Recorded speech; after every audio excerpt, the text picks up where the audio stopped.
Well, folks, we are just days away from not only the Daytona 500, but we are also just days away at the start of the 2019 NASCAR season. Not only the Monster Energy NASCAR Cup Series, but also the Xfinity Series and the Gander Outdoor Truck Series. This is going to be a great season. I'm already looking forward to it. I know Chris is looking forward to it. So, a lot mentioned to talking about tonight. We're going to preview the race for Sunday for the Clash. And then not only that, we will also preview the new post-race inspection rule, which now has NASCAR crew guys a little bit worried. But other than that, he's Chris, I'm Corey, and this is the C&J Speedway Review.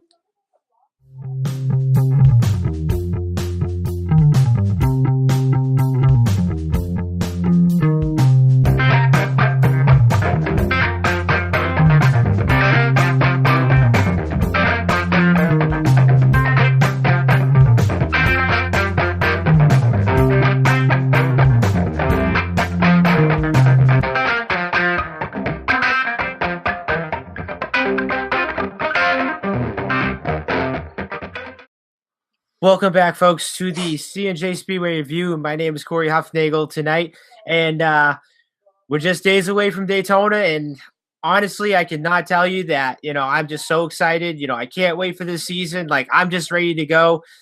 Yes, the New England Patriots ended up winning the Super Bowl on Sunday. Congrats to them. And right after the Super Bowl, I said, all right, let's get down to Daytona. I can't wait. So this is going to be a fun season. I'm already looking forward to it. And like I said, guys, I'm ready to go. So let's go to the hotline now. Always a pleasure to talk to us. His name is Chris. And Chris, are you excited for the 2019 season? To steal a phrase from one of my favorite camels of all time, Corey, guess what week it is? Guess what week it is? It's Speed Weeks, baby. We are ready. This is the first of our weekly series to go through the season. Yes, we will be back next Wednesday to talk about the Clash race and practices and qualifying and everything that goes with it. But first, we got to talk about rule changes. Like Corey said in the open, we got to talk about our crew chiefs sweating for their lives right now. And as a special surprise for Corey, I have 7 questions that I want his answers to. But before we do that, I do want to mention, guys, thank you for watching and listening to the show wherever you find us. Please go to anchor.fm/CJ Speedway Review. This is our online presence. This will tell you what apps you can download our show on to your mobile device if you're not watching it via YouTube. And also, there's a little button that says support the podcast. These are links in the description of the show that you can use to purchase things or just donate to the show. Also, if you are on Apple Podcasts, lie your butts off and leave a 5-star review.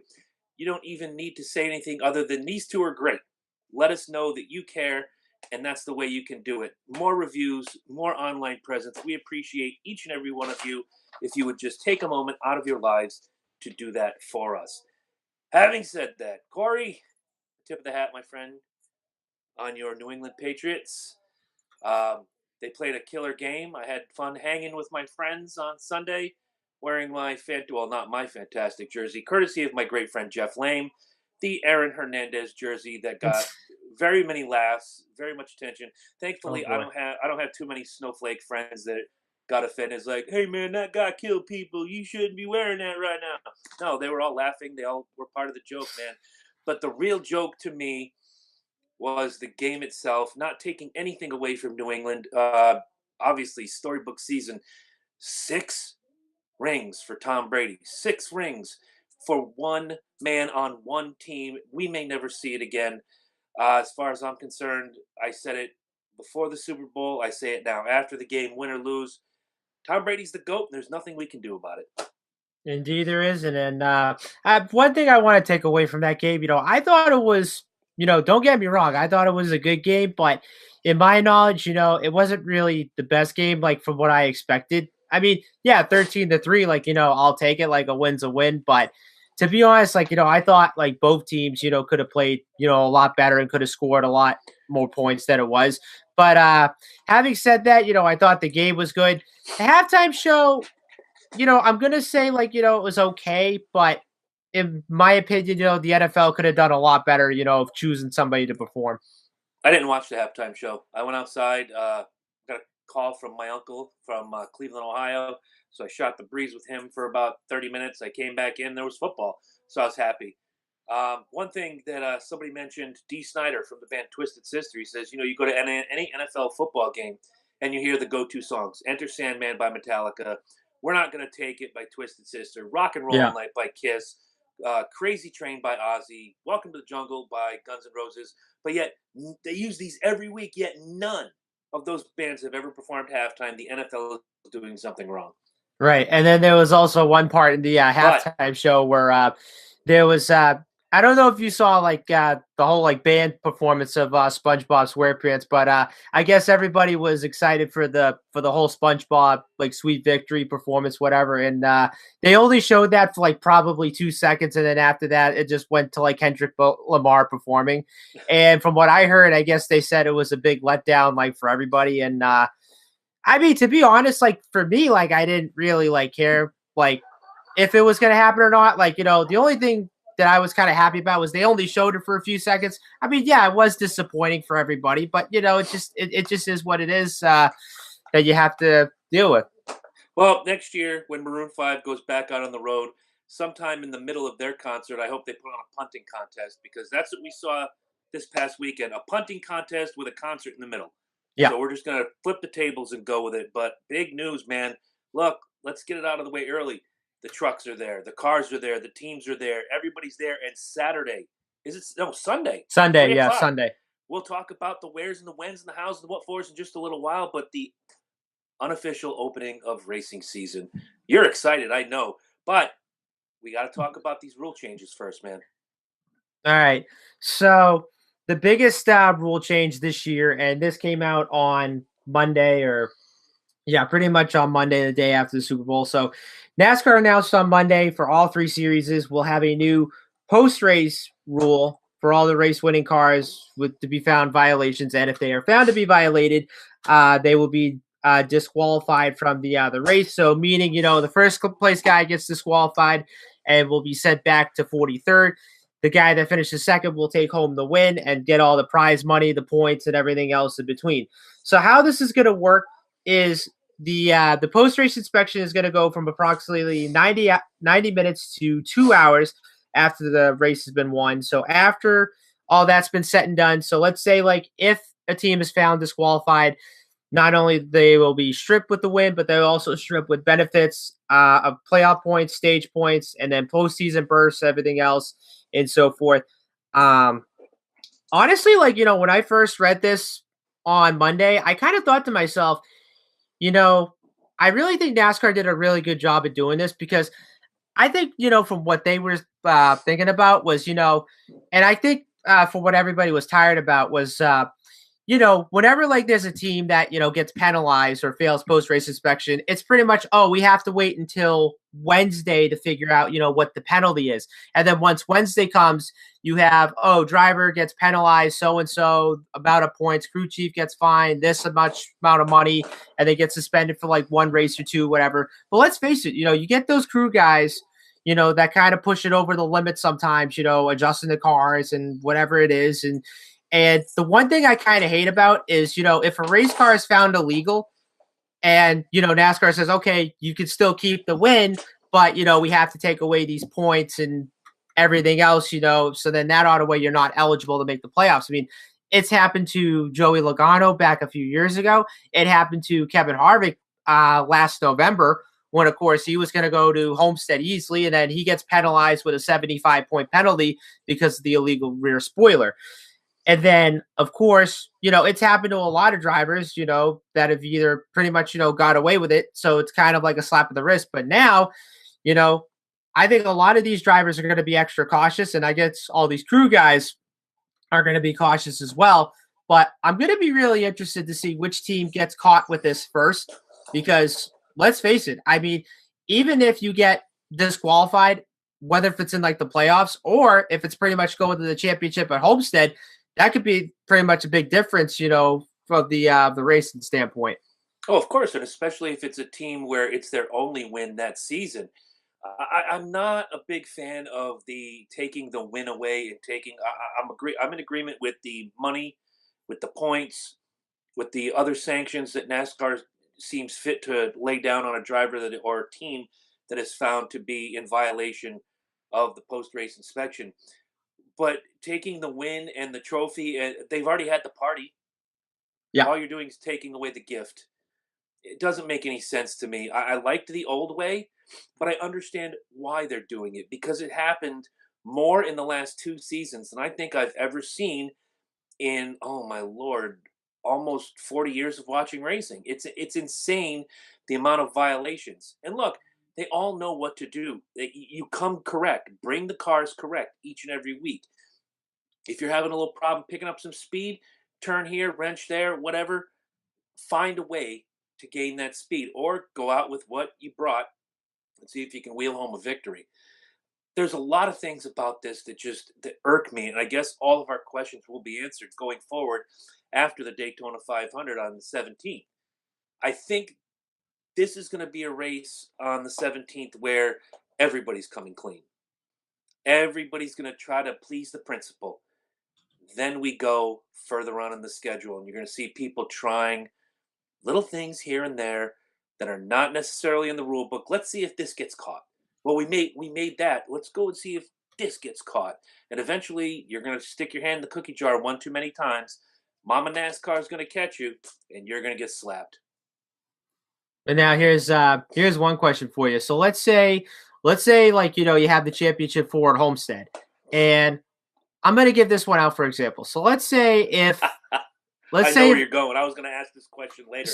so let's say if Martin Truex Jr. wins the championship, and then his car fails post race inspection, then gets disqualified. What do you do then? Like, do you take his championship away, and then the guy who finishes second or pretty much second best throughout the race, do you give him the championship? Because I have to say this, like, if this happens this year in November at Homestead, that's literally going to be the biggest story of the year. Of course. Like picture this, driver disqualified from championship, guy who finishes like second best in the race in the championship four wins the title. I mean, not only you get like a big controversy, but that's going to be the biggest moment. Like that'll be like story of the year 2019. Easily, easily. And I don't know that NASCAR has thought of this or if the teams have thought of this. What I'd like before they throw the green flag at Daytona on the 17th is to get a little more in depth information from NASCAR, from their website, the news outlets that are reporting these stories. Tell us exactly what you're looking for, what's going to happen. I know they've gone nuts on the lug nuts in the last years. Spoilers, engine size, unapproved deck heights, whatever. There's so many things that we've heard being picked out, but then there are other times where they'll say so and so got this penalty undisclosed. We're just taking points and money, and they don't tell us. You need to be transparent, and the more that they're transparent, the easier it's going to be for the regular folk like you, myself, or anyone else who sits in front of the TV on Sunday to know what's going on with the sport. Exactly. And so I was actually looking throughout the on this article. So apparently there's been a few disqualifications in NASCAR throughout the last few decades or so. So first one is, according to the NASCAR statistics, the instance of the driver's disqualification from the finishing order came on October 7th, 1973 in the National 500 at Charlotte Motor Speedway when team owner Nord Koskop, or whatever his name is, ordered driver Buddy Baker at the time, who was driving the 71 Dodge, nearly 100 laps short of the finish, saying carburetor rules had made the car uncompetitive. Krosloff refused to let NASCAR officials inspect the car, resulting in a disqualification. Now, the last known disqualification of a race winner, this one came back on April 17th, 1960 at Wilson Speedway, North Carolina. Apparent winner, Emmanuel Zervakis, was demoted to last place and found the car with an oversized fuel tank, which then at the time, Joe Weatherly was credited the win with only leading one lap. Well, good job, Joe Weatherly. Yeah. And bad job, Emmanuel Lewis, wherever you are. You're probably dead by now. I know it's not Emmanuel Lewis. Don't all Webster fans don't get all up in my grill. Talk about it's not Emmanuel Lewis. You're so rude. By the way, Emmanuel Lewis just put out a book. You all should read it. I haven't, but I might. You never know. Other things that have come up in regard to this talking to fans and kind of preparing for tonight is they pointed out three names that got pegged a couple times over the last few years. Obviously, two are part of the big three: Kevin Harvick and Kurt Busch. Kyle Busch, my mistake. There's always a little something, lug nut here, unapproved this, what have you. Obviously, Harvick last year with the right roof cave in. He's been popped for lug nuts more than I care to talk about. What is going to be, again, when we get to the final 10 races, you get to the championship run. Are they going to look at the championship cars harder than they will the other 30 to 33? Are they going to look at, let's say, a non chase driver? I know I still call it the chase, my mistake. A non playoff driver wins a race. Are they going to look as hard at his car as they would a Truex, a Busch, or a Harvick? That's I, something we need to know. Is this going to be even Steven across the board? well, I think if you look at it, pretty much, playoff driver or not, NASCAR is still going to look at, your race car after the race and see if you found something illegal or if you failed post race, then it's pretty much it. You know, the winner is pretty much the winner until their car gets inspected, and then 2 hours later, the official says, "Hey, we found this, to be illegal, so you're disqualified. So we're giving, second place guy, let's say in the playoffs, win. So that means he would get benefit the wins, and then of course he would move on to the next round and so forth." Right. But again, you're already giving the sassy kid who should be in trouble and grounded for life the birthday party, but they just don't get the gift. They get victory circle. They're cheering, the confetti, all of the rigmarole. Now, you're going to tell me 2, 3, 4 hours later, Monday morning, it's all fake. None of that is worth anything anymore. It doesn't make sense. I understand that a big part of racing is as soon as you cross that finish line, you do your burnout, you get the flag, you wave to the fans, you go to victory lane, everybody's cheering, they're spraying Gatorade and Pepsi and beer and whatever on each other. Then they take 4,000 pictures with each of the different sponsor hats on. Then they roll the car into tech. What if? And this is just a what if. You pull into victory lane, yay, the confetti goes off, you get the microphone in your face. Don't give them the trophy quite yet. The minute that, whether it's NBC, Fox, whomever, sticks that microphone in your face, Corey Huffnagel, you just won the Daytona 500. How do you feel? Go to Disneyland, yay. Immediately following, you roll that car. It should be the first one through tech. And I Yeah. don't know how long it takes to inspect those cars. But by the time that broadcast goes off the air, we should have an answer, especially on the winning car. That's my opinion. Yeah. It just makes more sense. Instead of Monday morning, you get up and you go to work, if you work on Mondays, if you work at all, and you go into work and you're like, yay, my guy won. And they go, not so fast. Click on NASCAR.com. He just got popped for the penalty, and now Daniel Suarez is the winner. Wah, wah, wah, wah. All of a sudden, your bubble has been burst. So everything you just saw was fake. Imagine, if you will, Sunday night, Super Bowl. Somewhere during the game, we find out that someone on the Patriots got popped for PEDs, or there was some tampering going on, or just some chicanery. You've already seen the trophy, you've already seen the confetti, you've already seen all this, and Roger Goodell, which he can make this decision, but I prefer the fact that he lets it happen on the field, says, nope, Patriots, give back your trophy, now belongs to the Rams. I mean, that just takes the wind out of it. Why watch in the first place? Right. All right. Before we beat this horse to death, we haven't even seen a penalty yet. I'm excited for the new rules package, and I know you and I have talked about it a little bit over the winter. If you guys don't know, NASCAR's new rule package for 2019 will impact the front splitter, the rear spoiler, and horsepower. It's basically designed to reduce horsepower and add more downforce, which is good. It will keep the car on the track. The problem I have is it slows the cars down a little bit, and it's going to encourage pack racing more often and make passing a little harder. It could be argued that this is manufactured competition. They tested last week. Some of the drivers were frustrated with it. Not one to ever shy away from saying something.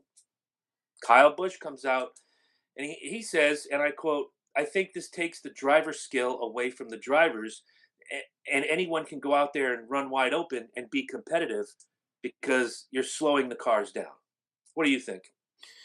Well, picture picture having this new aero package in qualifying, because I could just see this, like, it's going to make qualifying not only a lot better, but I think it's going to make it a lot more exciting. And yeah, I did watch the test at Las Vegas, and I kind of thought, this package, was decent. I mean, there was a few passes, but then I kind of was thinking to myself, like, all right, well, I think NASCAR should probably make a little bit of a tiny tweak on this package. I mean, yeah, I think this racing is going to be exciting this year, and I think qualifying is going to be great this year too. But I really think, like, I think they should make a little bit of a small tweak so that out of the way, like, it can get these guys close together. And we saw it at Vegas, and I think we're going to see it all around at the 2 mile tracks and then the 1 miles, and then everywhere we go this year. Obviously, the season opener being Daytona, the Super Bowl of auto racing, you're going to see pack racing. You always do. There's always two distinct packs after a caution or even at the beginning of the race, but you always see passing. There's this flux where you could go from 17th to first in the blink of an eye, or from second to 30th in the blink of an eye. You lose the draft, you lose it all.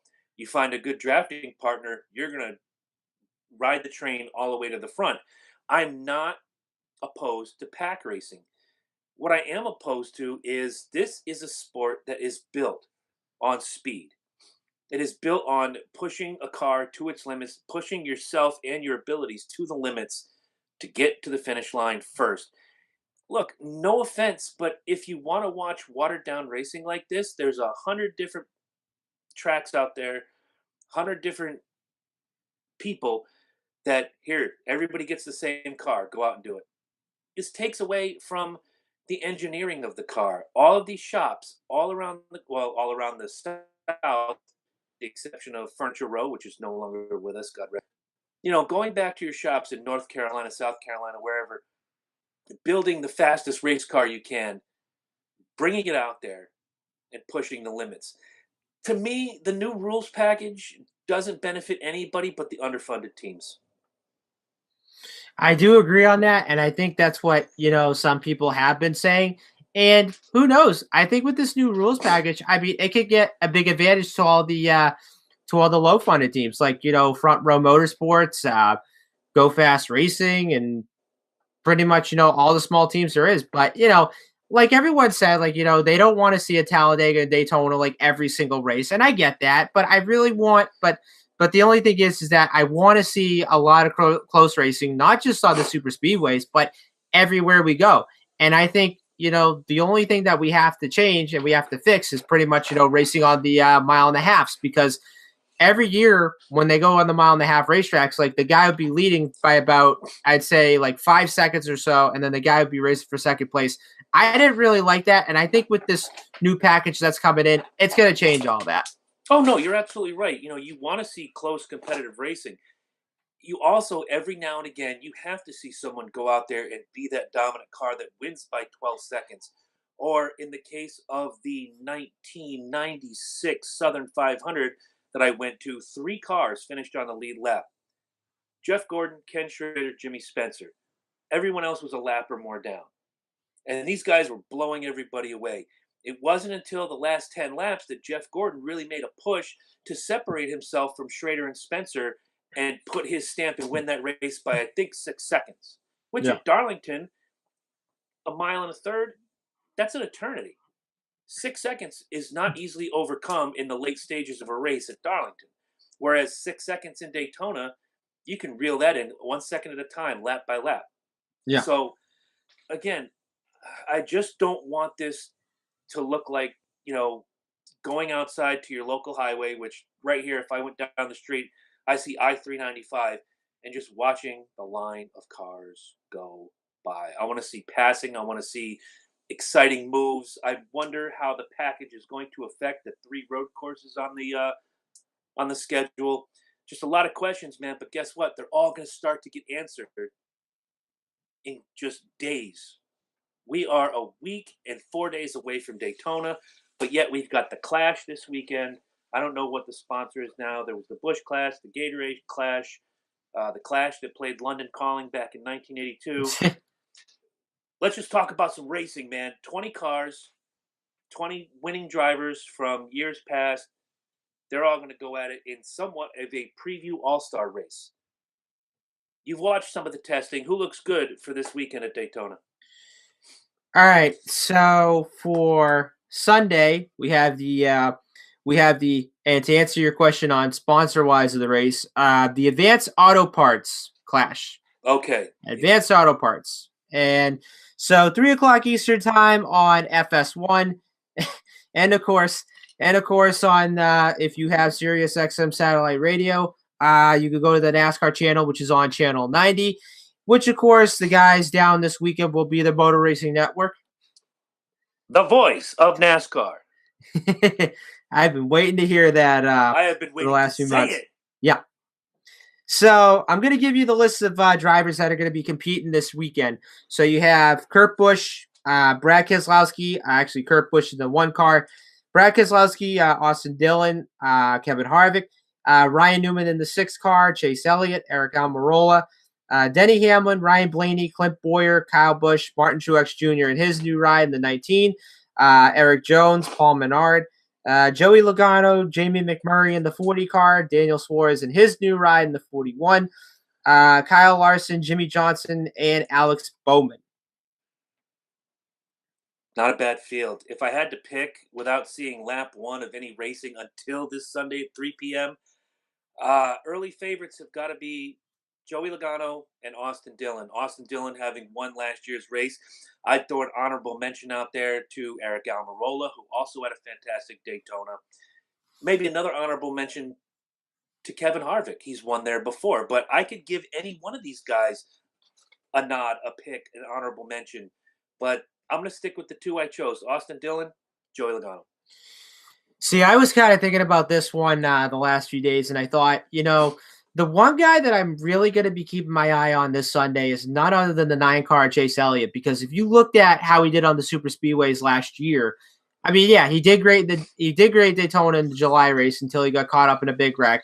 Talladega, he's run pretty well there too. But if you look at it, he's run really well when it comes to Daytona and Talladega, and I really think this is going to be a kid to watch for on Sunday. I mean, let's not forget, he won one of the qualifying races last year, and he did that with a lot of luck, and not to mention he pretty much held off a really fast pack, and held off a lot of good guys, to win one of those races and so forth. But I really think Chase Elliott's going to be a one to watch for this weekend. Another guy that I'm also going to be keeping an eye on, and this is also going to be another Chevrolet team. Don't count out Jamie McMurray, because he's also a really good super speedway racer, and it wouldn't really surprise me if he wins not only the Clash on Sunday, but the Daytona 500 next week. But honestly, I think Jamie McMurray is going to be fun to watch, and don't be surprised if he gets up near the front and could possibly steal this thing. Oh, sure. He's got tremendous success at Daytona. He's won there. He's always in the hunt, no matter what is going on around him. He finds a way to find a good drafting partner and just roll through the field. Great picks all the way around, man. I can't wait. I'm going to hear the engines fire up this weekend. You go to church, you come home, you have a little lunch, get in the big easy chair, recline it, and get ready, man. I can't wait. Racing is back. But I've got 7 questions for you that you did not know about. All right. And only you're going to answer them, not me. I don't want to hear my voice anymore unless I'm asking these questions. So I've got 7 questions for the 2019 season. Corey, are you ready? I am ready. Question number 1. Will the Big 3 still be dominant in 2019? I'm going to say yes, and I still think you're going to see the Big 3 dominate, and you're going to see him win races. And let's not forget, Kyle Busch and Kevin Harvick, they won 8 races apiece last year, and I still think those are going to be the guys to watch out for this season. But not to mention, you also have new Mustang that's coming in 2019. So that's going to be the big question of, can the Mustang actually, not only can the Mustang be dominant, but can Ford continue its dominance this year like they did a year ago? So I really think the big three is going to be up there, and not to mention Martin Truex Jr. with his new ride. I think he's going to win a bunch of races this year too, and there's no doubt that he's going to be in the championship 4 in November. Good call. Number 2, if 2019 is a good year for him, when this season will Jimmy Johnson end his winless streak? Honestly, he could win anywhere, but now that he has his new crew chief, Kevin Mendering, and I kind of messed up his name wrong. It's not actually Jeff, but it's Kevin Mendering. But I really want to see how the Jimmy Johnson, Kevin Mendering combination works. But honestly, he could win almost anywhere. But if I had to pick one right now, I would have to say, and it's probably going to be maybe mid part of the season, but I'm going to have to say Martinsville, because he's won a bunch of races there before, and he knows how to get around that track really well. But honestly, I'm really going to be interested to see how this new combination works, and if they can get strong, if they're strong right off the bat, the first 5 races, I'm just going to be like, all right, they're running great, which is awesome.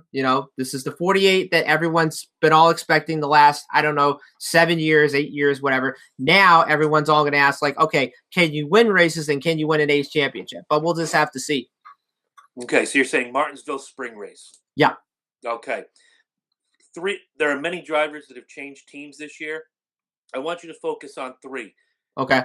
On a scale of 10 being the best and 1 being, well, not the best, how will these 3 key drivers fare with their new teams? First, Martin Truex Jr.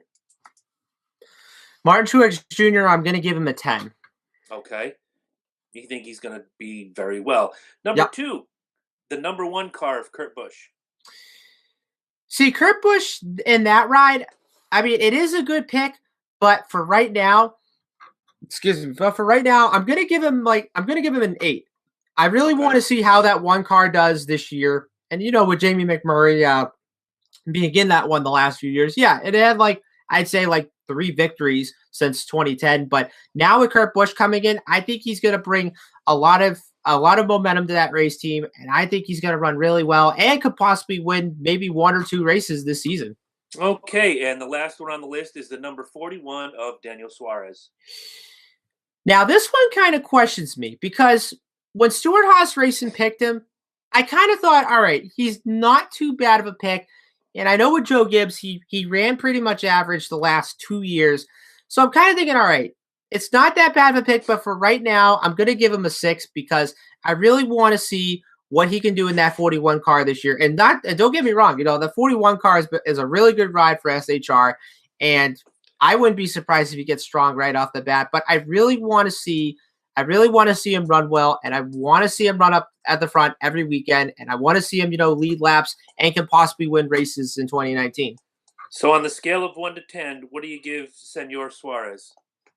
I'm going to give him a 6. A 6. Okay, very good.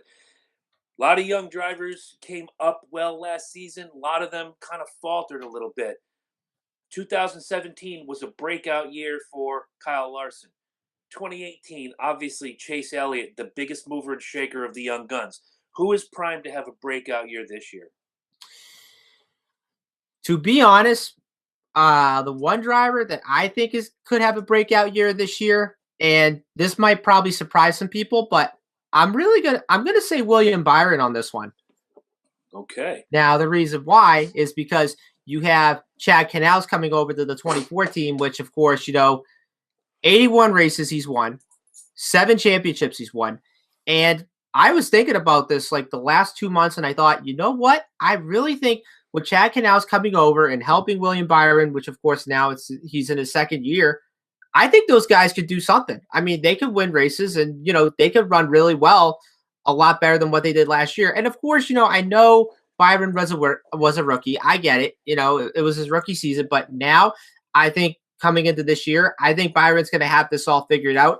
And I think him and Canals, it is a great pick, but I really want to see them, run well. And I want to see them how they do. But I think Byron's going to have a breakout year this year. Side question. All right. which crew chief are we going to see with William Byron? Are we going to see King Knaus or are we going to see Chad the Cheater? That's a tough one. I'm gonna say King Canals. Okay, I'm hoping so. All right, we've heard about the new rules package earlier in the show. I know this sucks to have to answer this question, which is why I'm asking you and not answering these myself. Which driver will be the first to get disqualified under the new post-race tech rules? Well, to be honest, it could be anybody, and I'm gonna have to say if it's gonna be one that's probably gonna get caught first. Um, Man, I just don't even know who to pick because like I said, it could be anybody. I mean, you just never know. But Mm. as long as they play their cards right, and as long as now they're pretty much adjust the cars right and do everything else, I think they should be okay. So you're going to go no answer on this one. Yeah, I'm going no answer. Okay, fair enough. We saw a lot of great feuds last year, mini feuds, major feuds, feuds that ran all year long, feuds that just went on during the playoffs.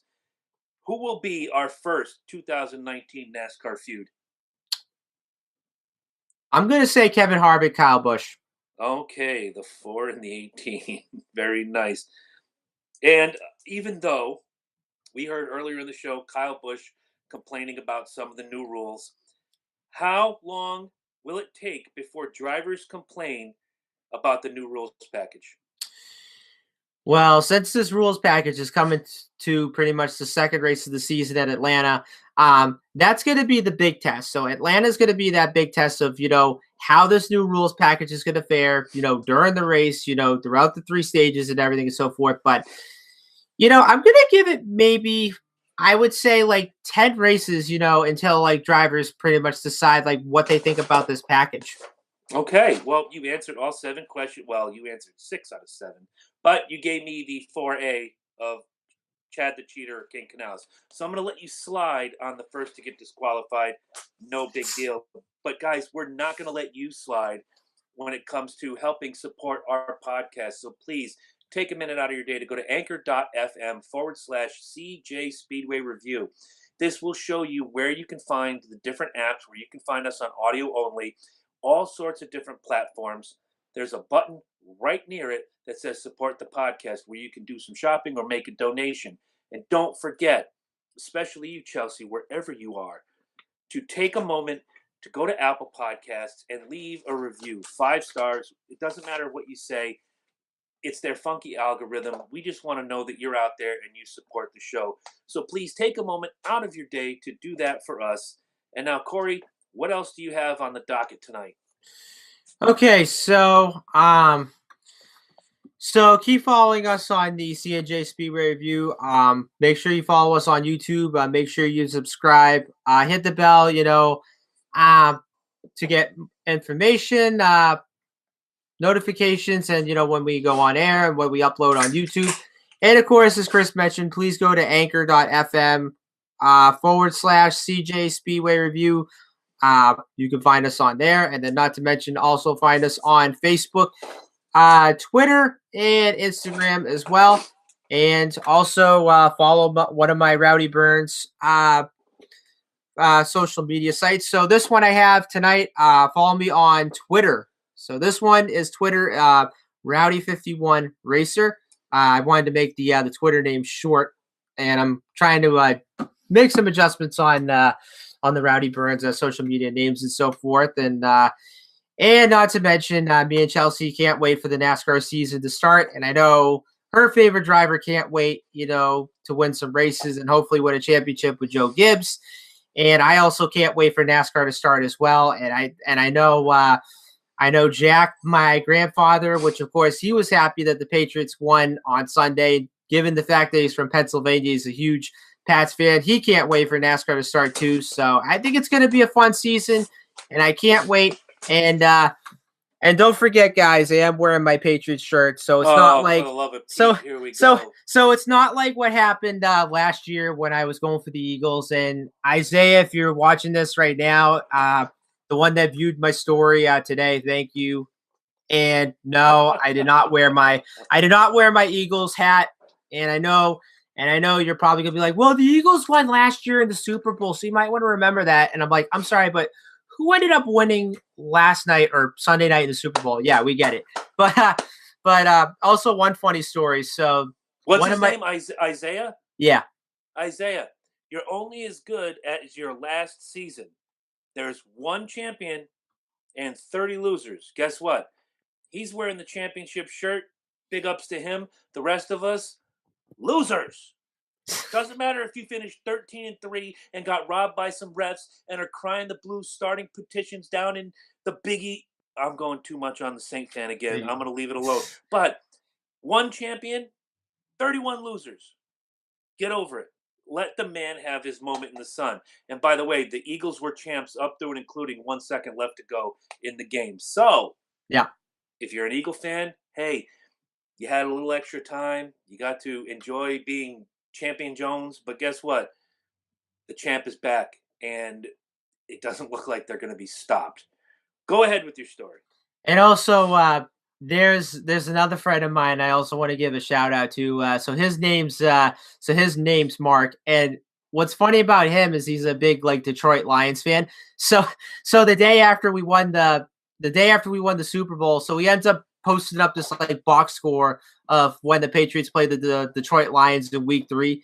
And I remember he said, so I know you guys won the Super Bowl, congratulations, but just remember who you guys lost to in Week 3. So then I ended up commenting on his page and I said, I'm sorry, but who won the Super Bowl last night? Exactly. But wow. Look, I'm gonna put Corey on blast just a little bit. He doesn't do this with racing.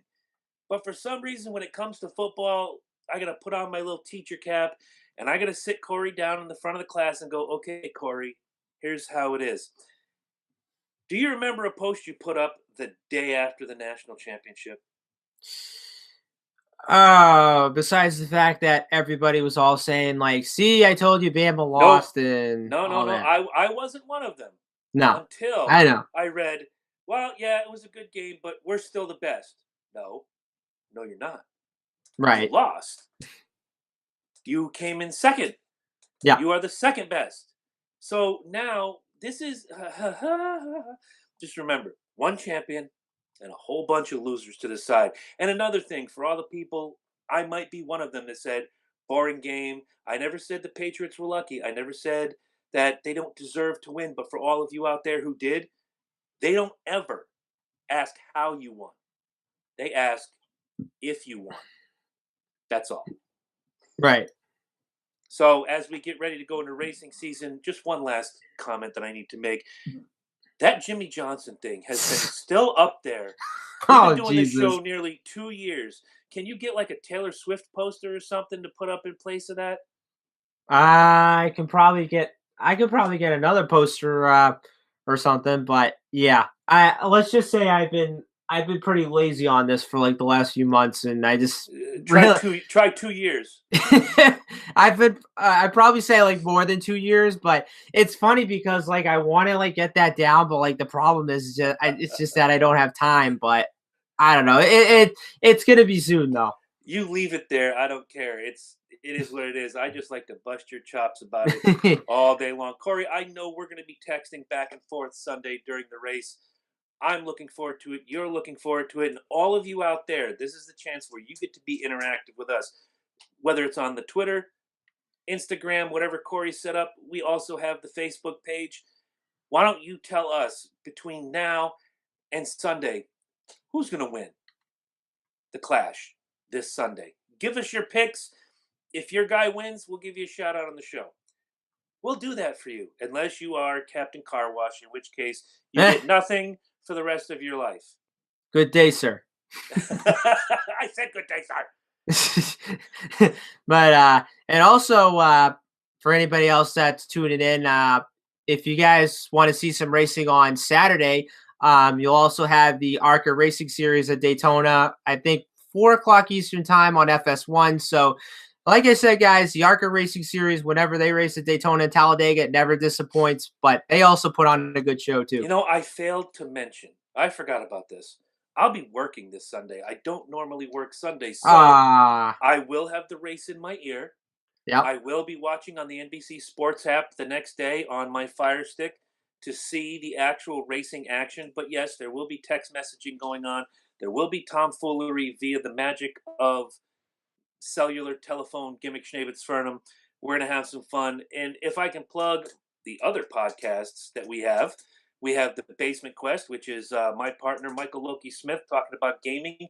He's coming up with some new stuff every day. The music podcast, My Journey with Music, which is my music show, still in post-production.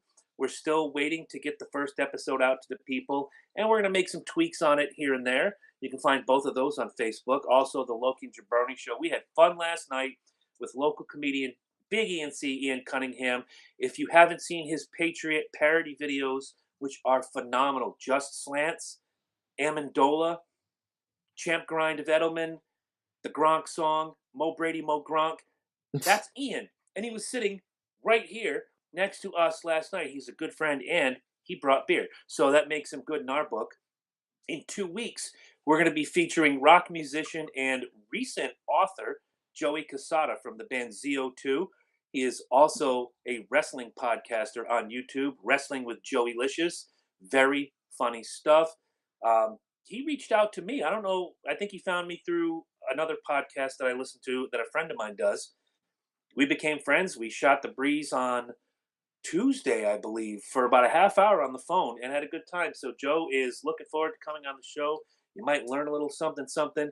Not only is he a wrestling fan, but he touches my heart in another way. His band ZO2 opened for Kiss, my favorite band, and there is a picture I'll share with all you guys on the Facebook page. Actually played a wiffle ball game against the band Kiss. Wow. You know, right there, bucket list. Let's just take it right out. I played wiffle ball with Kiss, not me, but Joey Casada. That's awesome. So without further ado, it is time not only for Corey to tell Chelsea he loves her. Go ahead. Chelsea, I love you. Mm-hmm. You people wonder why I drink beer when I record this show. I have to prepare for that. But for the most famous 2 words in podcast history, I wish you a wonderful week. Enjoy the racing this weekend. We will see you next Wednesday night. Corey, say it. Good night.